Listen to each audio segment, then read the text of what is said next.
오늘은 세상에 복음을 있는 교회라는 제목으로 함께 말씀을 나누려고 합니다. 이거는 1951년도에 쓰여진 책입니다. 혹시 이 책 보신 분 계시나요? 그리스도와 문화라는 책인데요. 이건 원제는 Christ and Culture라는 그 위에 있는 겁니다. 리차드 리버가 쓴 책이에요. 1951년도에 쓴 책이죠. 여기 계신 분들 중에서 읽어보신 분들이 많이 계실 겁니다. 과연 그리스도인들이 이 세상 안에서 또한 문화라는 것을 어떻게 이해하고 어떻게 바라봐야 되는지, 세상을 어떻게 이해하는지에 대해서 너무나 잘 요약한 책인 거죠. 이게 1951년도에 써졌다는 게 굉장히 충격적이에요. 지금까지도 사람들은 이 책에서 문화를 이해하고 이 책을 통해서 그리스도를 이해하려는 그러한 시도들이 많이 있습니다. 이 책에서는 5가지 그 유형이 나옵니다. 첫 번째 유형은 바로 뭐냐면요, 다음인데요. 바로 그리스도와 문화는 어떻게 하게 대립하는 거. 영어로는 뭐죠? Christ against culture. 그러니까 문화와 그리스도를 분리시킨 겁니다. 다시 말해 그리스도와 문화가 함께 될 수 없다라는 걸 이해하고 있는 거죠. 다시 말해 세상은 뭐예요? 악한 거. 그리고 그리스도는 선하신 분. 선하신 하나님이 문화와 함께 할 수 없다라고 이야기하는 그런 유형이 첫 번째 유형입니다. 이게 뭐라고요? 어떤 유형이요? 첫 번째, Christ against culture.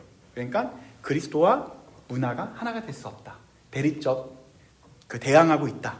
그래서 우리는 세상 속에 들어가지 않아야 한다라는 주장을 해서, 그때 당시 중세에는 기독교인들이 세상으로 나가지 않고 어디로 갔었냐면요, 산속 깊이 갔어요.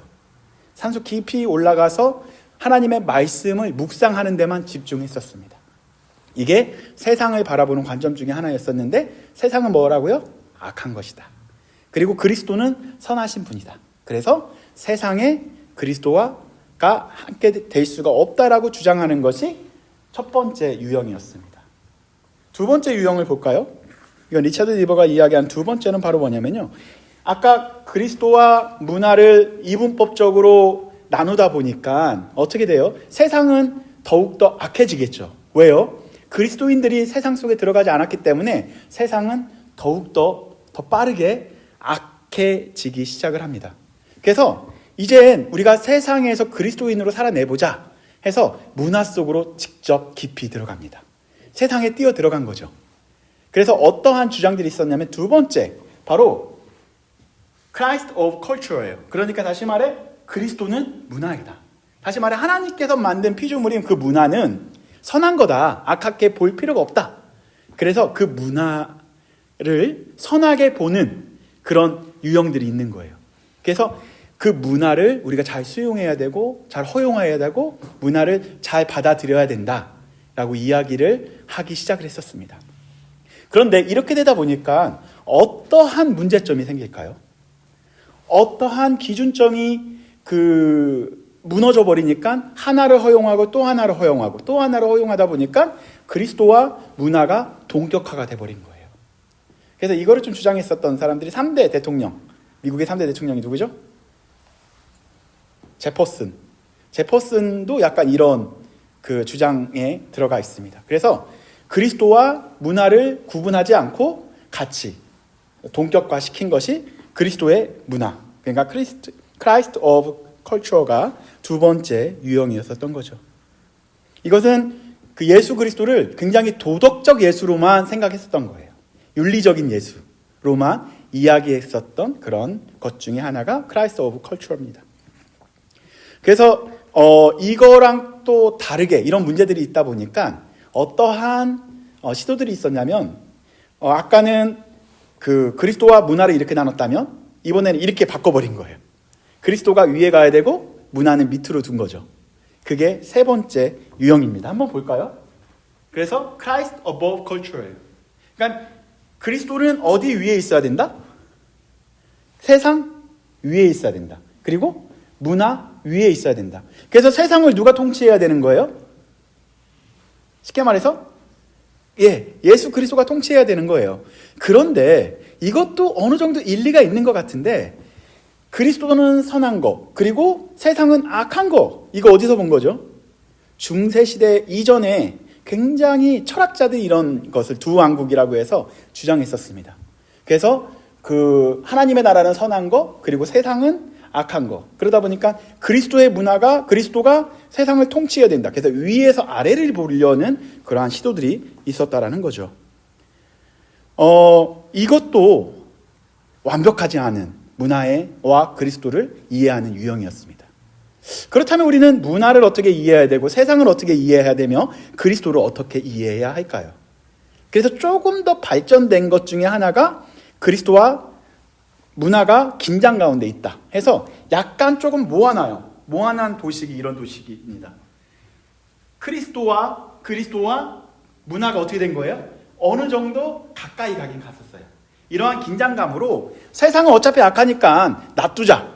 그리스도는 선한 거니까 우리가 그리스도 입장에서 문화를 변혁시킬 수 있는 것만 우리가 조금 그 입장에서 그 자리에서 최선을 다 하자라고 소극적으로 세상 속에 들어가기 시작을 합니다.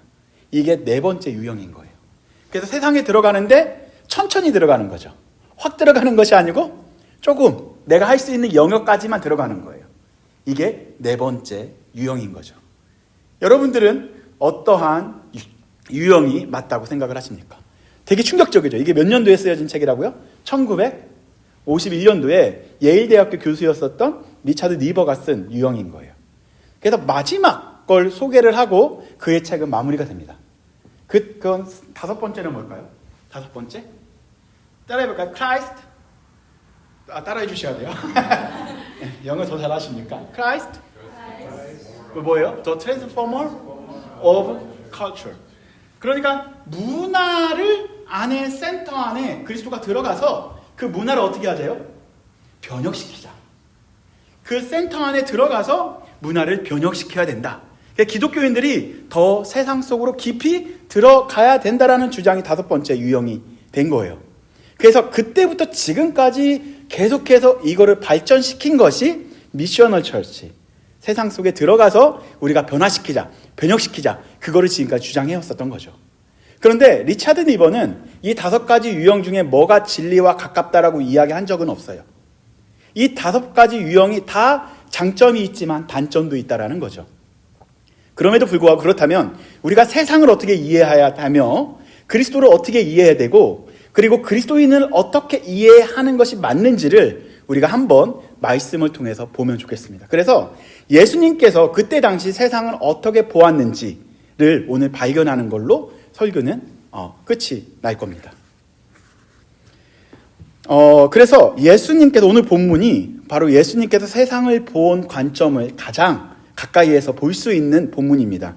그러나 오늘 리차드 니버가 이야기했었던 이 다섯 가지 유형을 그 이후의 학자들이 계속 발전시켰어요. 뉴비긴이라는 사람도 있었고, 그 다음에 팀켈러 목사님도 있었고, 헌터라는 사람들도 있었고, 이거를 조금 더 발전시켜서 이렇게 우리가 세상을 변화시키자라고 슬로건을 내놓았지만 사실상 그게 하나의 슬로건에서 멈췄다라는 거예요. 외침에서 멈췄다라는 거죠. 세상 속에 들어갔는데 어떻게 해야 되는지 모르는 것이 그리스도인의 모습이었던 거예요. 그래, 우리가 세상 속에 깊이 들어가자. 깊이 들어갔는데 오히려 기독교인들이 세속화되기 시작을 했었던 거예요. 그렇다면 과연 우리가 빛인 그리스도인이 어떻게 세상 안에서 그리스도의 역할을 감당할 수 있을까요? 예수님 당시에도 동일했었습니다. 예수님 당시에서도 세상을 보는 관점, 예수님이 세상을 어떻게 보았는지 우리가 하나씩 살펴보려고 합니다. 오늘 마지막 2025년의 마지막 주간이고요. 그리고 2026년도를 맞이하는 그런 마지막 종단에 우리는 서 있습니다. 지금까지 우리는 선교적인 삶을 살아가야 한다. 선교적인 교회가 되어야 한다라고 구호는 외쳤지만 우리가 실제적으로 교회로서 또한 우리가 성도로서 그렇게 나아가지 못했다라는 거죠. 이젠 그 외침을 넘어서 우리가 그러한 실천으로 나아가는 2026년도가 되면 좋겠다라는 생각을 해서 표어를 다음과 같이 정해봤습니다. 이게 우리 교회의 표어인데요. 한번 다 같이 읽어볼까요? 시작! 세상에 복음을 잇는 교회. 좋지 않아요? 그죠? 세상에 복음을 잇는 교회. 사실 리차드 니버가 우리가 세상을 변화시키자라고 막 슬로건을 외쳤는데 그러다 보니까 어떠한 문제점이 생겼냐면요. 그리스도인은 세상보단 더 월등해야 된다라는 그런 착각 속에 살고 있었던 거예요. 세상을 변화시키려면 세상 사람들보다 훨씬 더 잘 나가야 되잖아요. 내가 제일 잘 나가. 그렇게 해야 되는데 현실적으로 세상에 들어가다 보면 우리가 세상에서 제일 잘 나가는 것이 복음적이냐는 거예요. 그래서 교회의 역할은 나의 영향력으로 세상을 변혁시키는 것이 아니고 복음과 세상을 연결해주는 역할이 가장 미셔널한 거지 않을까라는 생각을 해서 이렇게 표어를 정해봤습니다. 어떻게 한다고요? 세상에 복음을 잇는 교회. 그래서 오늘 첫 번째는 세상에 대해서만 우리가 나눠볼 거예요. 다음 주는 뭘까요, 그럼? 복음에 대해서. 그리고 마지막은 교회에 대해서 한번 보려고 합니다. 세상. 그렇다면 예수님께서 세상을 어떻게 보았을까? 모든 것을 다 각설하고 예수님께서 그 당시 세상을 어떻게 바라봤는지를 우리가 한번 봅시다. 여러분들 다 외우는 성경 구절이 있어요. 그 화장실에 가면 항상 쓰여져 있었던 건데 혹시 이런 거 보셨어요? 요한복음 3장 16절. 보셨죠? 다 외울걸요? 한번 해볼까요? 시작! 하나님이 세상을 이처럼 사랑하사 독생자를 주셨으니 블라블라 블라블라. 그죠? 요한복음 3장 16절 다 외우잖아요. 누가 세상을 사랑하신 거예요? 하나님이 세상을 사랑하셨대요. 아멘. 이게 요한이 첫 번째 3장에서 정의한 내용입니다. 하나님 관점에서는 하나님은 세상을 어떻게 하셨다고요? 사랑하셨대요. 어떻게? 이처럼. 그래서 누굴 보내주신 거예요? 누구를? 독생자이신 예수님을 보내신 거예요. 하나님 관점에서는 세상은 뭐다? 사랑의 대상이었던 거예요. 그래서 예수님을 보내주신 거죠. 근데 세상의 관점을 한번 볼까요? 세상은 예수님에 대해서 그리고 예수님의 제자들에 대해서 기독교인에 대해서 어떻게 보았는지 오늘 본문에 이렇게 나와 있습니다. 오늘 본문은 예수님께서 십자가에 달려 돌아가시기 전에 마지막으로 가르쳤었던 내용인데요. 그게 유언과 같은 말씀이었던 거죠. 그래서 한번 첫 번째 구절을 보게 되면 13절에 이렇게 나와 있습니다. 한번 볼까요? 시작. 지금 내가 아버지께로 가오니 내가 세상에서 이 말을 하옵는 것은 그들로 내 기쁨을 그들 안에 충만하게 가지게 하려 함이니이다. 그 다음에 14절을 보면 이렇게 나와 있습니다. 내가 아버지의 말씀을 그들에게 주었사오니 세상이 누구를 미워했대요? 이거 마치 삼각관계라고 해야 될까요? 하나님은 세상을 사랑해요. 세상은 누굴 미워해요? 그리스도인은 미워해요. 그리스도인은 하나님을 사랑해요. 마치 뭔가 삼각구도인 거죠. 하나님은 세상을 사랑하는데 세상은 누굴 미워해요? 그리스도인을 미워해요. 그리스도인은 누굴 사랑해요? 하나님을 사랑해요. 이게 계속 긴장 가운데 있는 거예요. 그럼에도 불구하고 하나님은 누구 사랑하신다? 무엇을 사랑하신다고요? 세상을 사랑하신다라는 명제가 여기에 깔려 있다라는 거죠.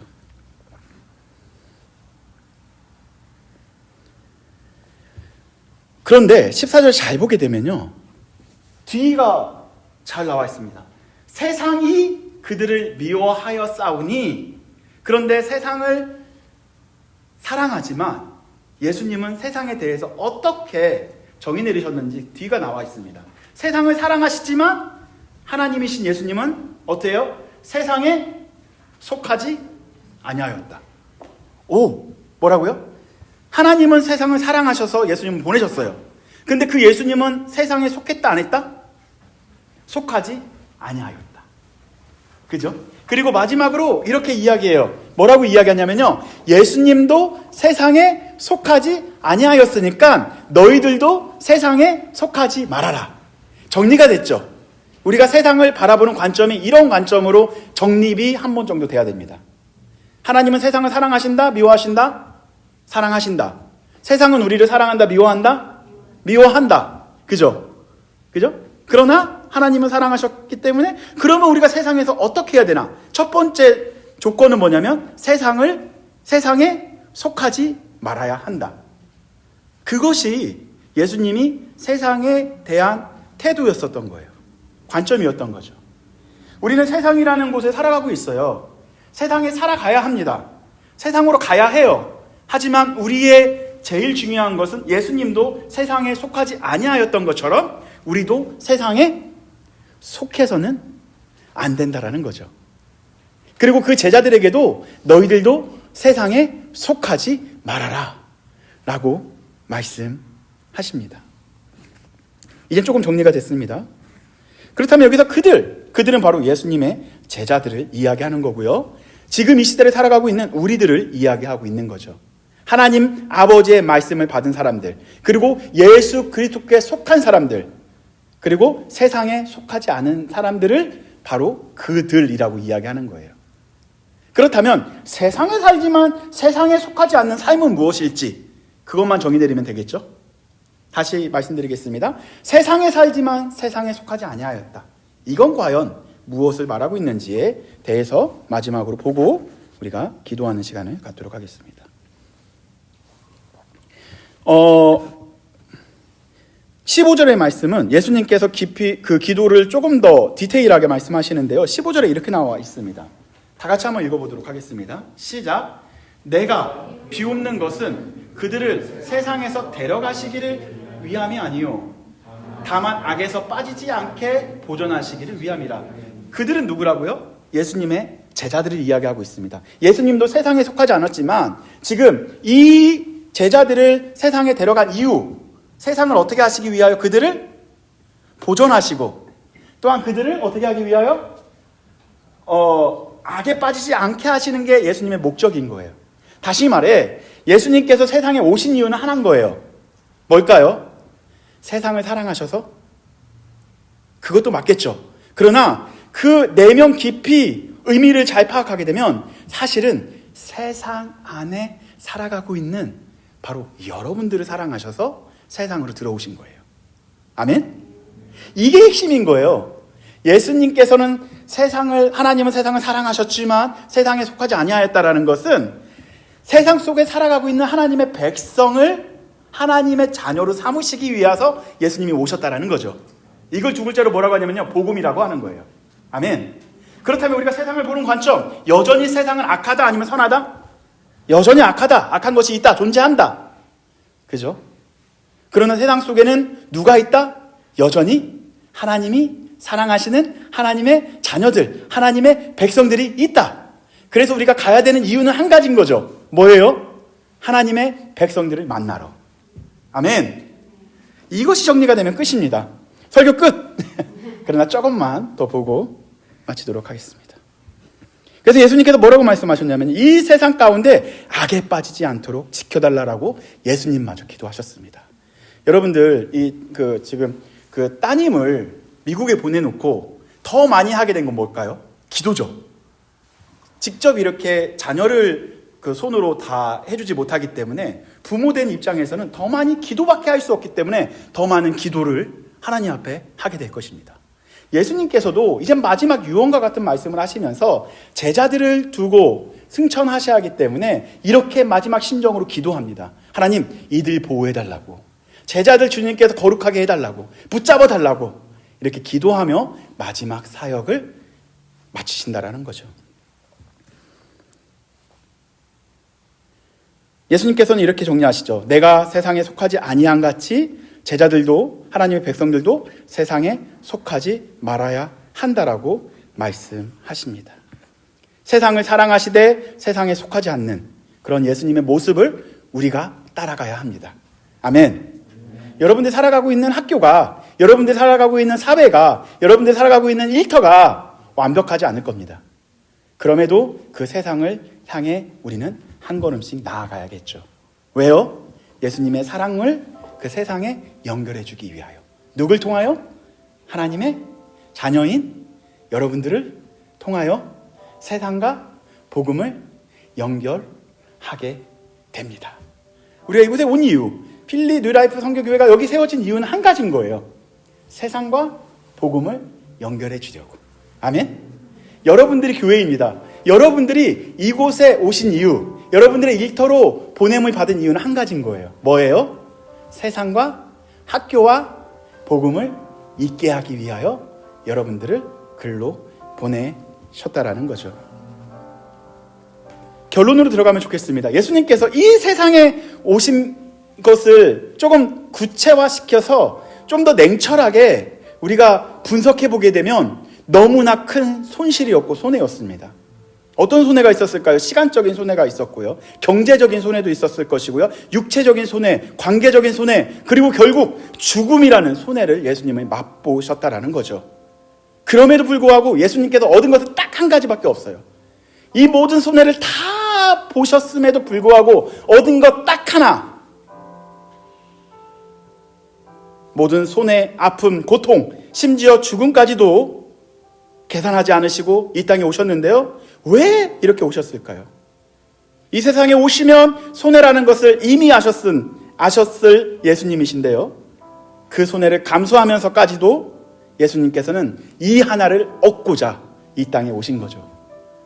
무엇을 얻으려고요? 몇 사람에게 얘기할까요? 바로 당신. 아멘? 예. 당신을 얻기 위하여 예수님께서 그 손해를 감수하면서 이 땅에 오셨던 거죠. 바로 옆에 있는 그분이 예수 그리스도의 기쁨이었기 때문에 그렇습니다. 아멘? 자기가 죽더라도 기쁨인 이 아들을, 이 딸을 얻은다면 손해가 아니라는 거죠. 아멘. 그래서 예수님께서 세상에 오셨다라는 거죠. 오늘 보면 마지막으로 이렇게 이야기합니다. 예수님께서 우리에게 부탁하시는 거죠. 이렇게 말씀하십니다. 16절부터 하나씩 읽어볼까요?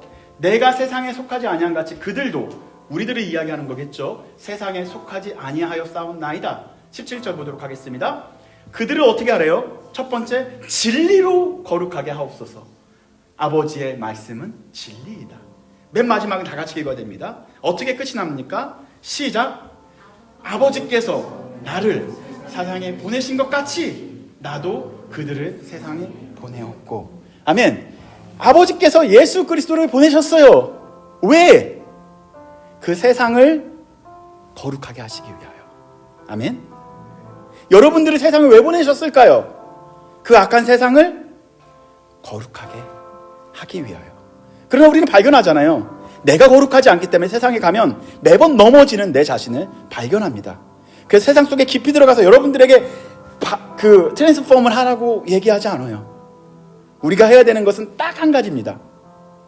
세상과 그리스도를 있게 하는 거, 연결해 주는 거, 커넥팅해 주는 거, 그 역할 하려고 예수님께서 우리를 보내신 거죠.